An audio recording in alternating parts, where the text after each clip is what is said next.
Right, okay. ఇప్పుడు వచ్చేసి మనం ఇది స్టీరింగ్. సో స్టీరింగ్ అనేది మనం ఎక్కడ పట్టుకోవాలా, ఎందుకోసం అనేది చూసుకుందాం. ఫస్ట్ ఈ స్టీరింగ్ అనేది మనం సింగిల్ హ్యాండ్ తో తిప్పితే ఈ ప్లేస్ లో పట్టుకోవాలి. పర్టికులర్ గా అదే ప్లేస్ లో ఎందుకోసం పట్టుకోవాలంటే అక్కడ నుంచి మనకి ఇండికేటర్ వేసుకోవడానికి, హై బీమ్ వేసుకోవడానికి, లో బీమ్ వేసుకోవడానికి, పాసింగ్ చేయడానికి, లైట్స్ ఆన్ చేయడానికి ఈజీ ఉంటది కాబట్టి అక్కడ పట్టుకోవాలని చెప్తాను. ఓకేనా? సో ఆ ప్లేస్ లో పట్టుకుంటే మనకి హారన్ కొట్టుకోవడానికి ఈజీ ఉంటది, స్టీరింగ్ తిప్పడానికి వస్తది, ఇండికేటర్స్ వేయడానికి వస్తది, లైట్స్ వేయడానికి వస్తది, పాసింగ్ చేయడానికి వస్తది, హై బీమ్ లో బీమ్ వేయడానికి వస్తుంది ఈజీగా. ఓకేనా? సో మనం హై బీమ్ ఎక్కడ ఉంది, లో బీమ్ ఎక్కడ ఉంది, అసలు పాసింగ్ ఎక్కడ ఉంది అనేది చూసుకోండి. ఇప్పుడు ఈ సైడ్ ఉందా, సో ఇందులో వచ్చేసి టోటల్ గా 7 ఉంటాయి. సో 7 ఏంటంటే అంటే first right side indicator, left side indicator, high beam, లో బీమ్, పాసింగ్. ఓకేనా? ఇంకొకటి parking lights, head lights. Total 7 ఉన్నాయి.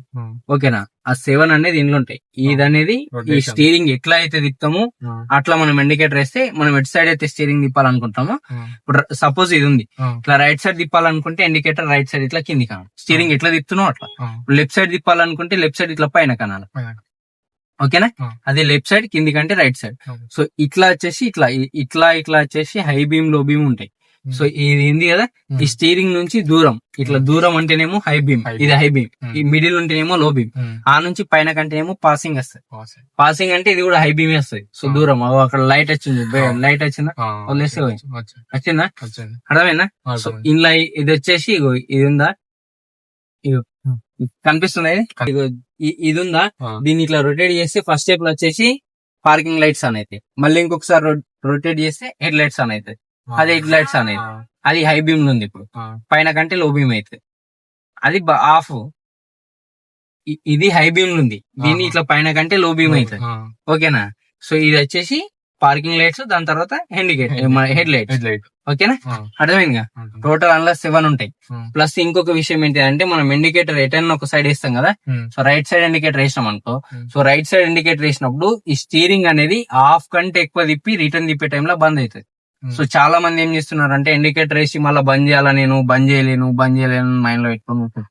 సో అదంతా మనకు అవసరం లేదు. ఇప్పుడు రైట్ సైడ్ ఇండికేటర్, సో ఇప్పుడు మనం రైట్ సైడ్ ఇటు తిప్పినాం, హాఫ్ కంటే కొంచెం ఎక్కువ ఇట్లా తిప్పి మళ్ళీ రిటర్న్ తిప్పే టైంలో ఆఫ్ అయిపోయింది, ఆటోమేటిక్. అదే ఆఫ్ అయిపోయింది, ఆటోమేటిక్ ఆఫ్ అయిందా. ఇప్పుడు లెఫ్ట్ సైడ్ ఇండికేటర్ వేసినాం, బ్లింక్ అవుతుందా, లెఫ్ట్ సైడ్ బ్లింక్ అవుతుందా. సో ఇప్పుడు చూడు, సగం కంటే ఎక్కువ తిప్పి మళ్ళీ రిటర్న్ తిప్పే టైంలో ఆఫ్ అయిందా. ఇప్పుడు రైట్ సైడ్ బ్లింక్ అవుతుందా, ఇప్పుడు సగం కంటే ఎక్కువ తిప్పి మళ్ళీ రిటర్న్ ఆఫ్ అయిందా.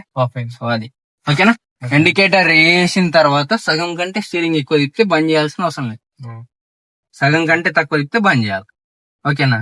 క్లారిటీ పక్క. స్టీరింగ్ అనేది కన్ఫర్మ్ అక్కడనే పట్టుకోవాలి. ఇంకో విషయం, ఇక్కడ పట్టుకుంటే ఏమైతుంది, ఇక్కడ పట్టుకుంటే ఏమైతుంది అంటే, ఇక్కడ పట్టుకుంటే ఏం కాదు కానీ ఇక్కడ పట్టుకుంటే ఏమైతుంది అంటే, ఏదైనా యాక్సిడెంట్ అయినప్పుడు ఎయిర్ బెలూన్ ఓపెన్ అవుతాయి. సో హెయిర్ బ్యాగ్స్ రిలీజ్ అవుతాయి కదా, ఎయిర్ బ్యాగ్ రిలీజ్ అయ్యే ప్రెషర్ కి మనం చెయ్యి ఇట్లా పట్టుకొని ఉంటే ఈ చెయ్యి అనేది ఇరిగిపోతుంది, ముక్కలు అవుతుంది.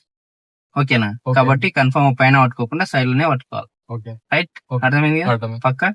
రైట్.